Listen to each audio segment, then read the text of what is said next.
అందరికీ నమస్కారం. అమ్మతో కన్నయ్య ప్రపంచం ఛానల్‌కి స్వాగతం. అందరూ ఎలా ఉన్నారు? బావున్నారా? మేమైతే చాలా బావున్నాం. మీరు గూడా బావుండాలని కోరుకుంటున్నాను.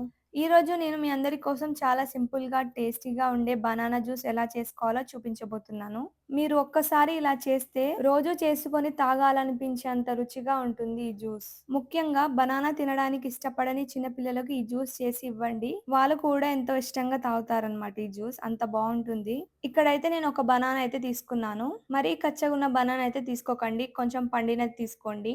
నేను తీసుకున్న బనానా అయితే చాలా పండింది. ముట్టుకోగానే ఇరిగిపోయిందనమాట. అందుకే కట్ చేయాల్సిన అవసరం లేదు కాబట్టి, చిన్న చిన్న పీసెస్ లాగా అయితే చేసి మిక్సీ జార్‌లో అయితే వేశాను. ఇప్పుడు 2 టేబుల్ స్పూన్ చక్కెర అయితే వేశాను. మీకు కావాలనుకుంటే బెల్లం లేదా తేనె కూడా వేసుకోవచ్చు. ఒక్కొక్కటి ఒక్కొక్క టేస్ట్ వస్తుంది కాబట్టి మీ ఇష్టం. ఆ తర్వాత 4 కాజుతో అయితే వేసుకోండి. ఇప్పుడే వేసుకోవాలి. తర్వాత వేసుకుంటే సరిగ్గా గ్రైండ్ అవ్వవు. అంతే అండి. బనానా, షుగర్, కాజు వేసుకున్న తర్వాత ఇప్పుడు కొన్ని పాలైతే వేసుకోండి. ఫస్టే గ్లాస్‌లో పాలు ఇంకా కొన్ని వాటర్ అయితే కలిపి పెట్టుకోండి. మరీ చిక్కగా పాలొక్కటే కాకుండా వాటర్ గూడా వేసుకోవాలి. మనం ఫస్టే మిల్క్‌లో వాటర్ కలిపి పెట్టుకుంటే తర్వాత వాటర్ యాడ్ చేయాల్సిన అవసరం ఏం లేదు. మిక్సీ జార్‌లో కొన్ని పాలు పోసుకున్న తర్వాత మిక్స్ అయితే పట్టండి. చాలా మంది చేసే మిస్టేక్ ఏంటంటే కొన్ని పాలు పొయ్యరు ఫస్ట్. మొత్తం పోసేసరికి అది మిక్స్ గావు. బనానాస్ అన్నీ అట్లనే ఉంటాయన్నమాట మిక్సీ కాకుండా. అప్పుడు మనం జ్యూస్ తాగేటప్పుడు బనానాస్, కాజూస్ అవన్నీ మనకి తాగేటప్పుడు వస్తూనే ఉంటాయి. జ్యూస్ కూడా వాటర్ వాటర్‌లా ఉంటుంది.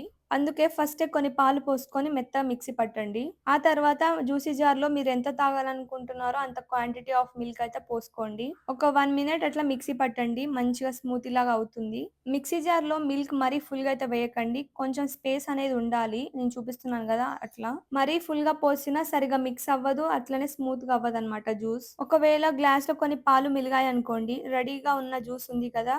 ఆ గ్లాస్‌లో కొంచెం పోసి ఒకసారైతే మిక్సీ చేయండి. అంతే అండి. ఎంతో సింపుల్‌గా, టేస్టీగా ఉండే బనానా జ్యూస్ అయితే రెడీ అయిపోయింది. ఈ జ్యూస్ వెయిట్ గెయిన్ అవ్వడానికి గూడా చాలా ఉపయోగపడుతుంది. అంతే కాకుండా మార్నింగ్ మీకు టిఫిన్ చేసే సమయం లేకపోతే ఈ జ్యూస్ చేసుకొని తాగండి. చాలా హెల్తీ. అంతే కాకుండా మీరు రోజంతా యాక్టివ్‌గా ఉంటారు. ఈ రెసిపీ మీకు నచ్చితే లైక్ చేయడం మాత్రం మర్చిపోకండి. ఇలాంటి మంచి రెసిపీస్‌తో మీ ముందుకైతే వస్తాను. అంతవరకు మళ్ళీ కలుద్దాం.